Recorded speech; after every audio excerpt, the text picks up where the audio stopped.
más importante es el fútbol uruguayo. Por encima de todo, de cualquier persona, de cualquier, ¿no? de cualquier imagen, ¿no? Y tenemos que buscar llegar a un punto de encuentro, un entendimiento que sea beneficioso para todas las partes. Hay algunas cuestiones que sí me hacen ruido, Ernesto, que sí me hacen ruido, Claudio, y es leer, porque además yo hoy ocupo una función en Perú que es la de estar al frente de un club. Soy el manager de un club de primera división y yo nado entre los derechos de televisión.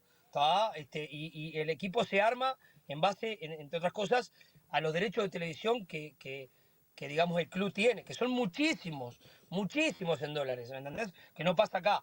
Pero también tengo que entender que Perú tiene 35 millones de habitantes y Uruguay tiene 3 millones y medio, 4 millones. Entonces, eso es lo que me hace un poco ruido, ver cifras astronómicas de lo que en teoría debería valer el fútbol uruguayo, y después me pongo a pensar cuál es el rédito para que venga una empresa y ponga esos derechos, esos montos que en teoría hoy está validando el fútbol uruguayo, cuando vos tenés 3 millones de personas y el consumo a nivel de los horarios, la plata, etcétera, te limitan, ¿me entendés?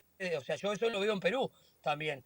Ahora hay una empresa que se llama 1190, que está compartiendo, digamos, los derechos de televisión con Paco.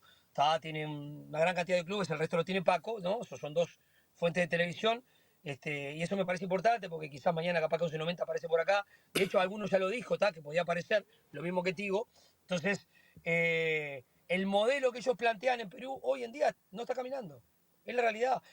Hasta el año pasado, los clubes nunca tuvieron, en 20 y pico de años, nunca un atraso. ¿Me entendés? Nunca jamás. Sin embargo, ahora los clubes están atrasados 2 meses y 3 meses.